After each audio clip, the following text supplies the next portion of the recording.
Portugal's Prime Minister made a final push on Friday to boost his chances of not only winning this weekend's election, as predicted by opinion polls, but also of securing an absolute majority and a more stable government.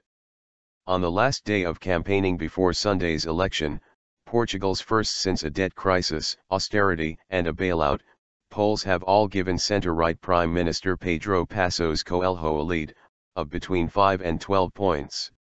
His campaign focusing on his record of guiding the country through the crisis and returning it to growth has worked, and his Social Democrat CDS-PP coalition looks set to be returned to power. But, with up to 15% still undecided, both Passos Coelho and his centre-left socialist opponent Antonio Costa pushed for more support. "Nobody swaps certainty with uncertainty," Passos Coelho said while campaigning, driving home his message as the candidate of stability. "Without stability there is no confidence, without confidence there is no investment, without investment there is no job creation," he said. "Whoever wins the election has to govern, and I believe we will win." A win for Passos Coelho would mark a break with other Southern Europe countries, such as Spain and Greece, which have seen austerity-minded governments punished at the ballot box. Costa, who has promised to ease austerity and return more disposable income to families, urged voters to turn out.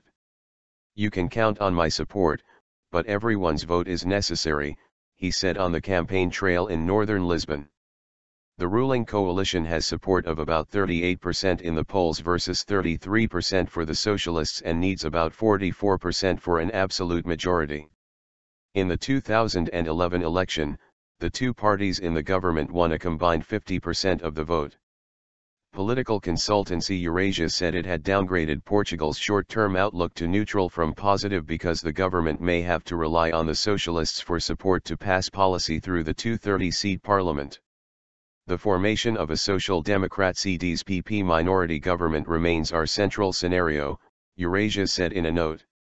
However, recent developments are likely to make for a more fraught, more unstable, and possibly short-lived tenure. Minority government has a dismal history in Portugal. None has survived through its full term since the country returned to democracy in 1974. The last socialist minority government collapsed in 2011 after having to request the bailout.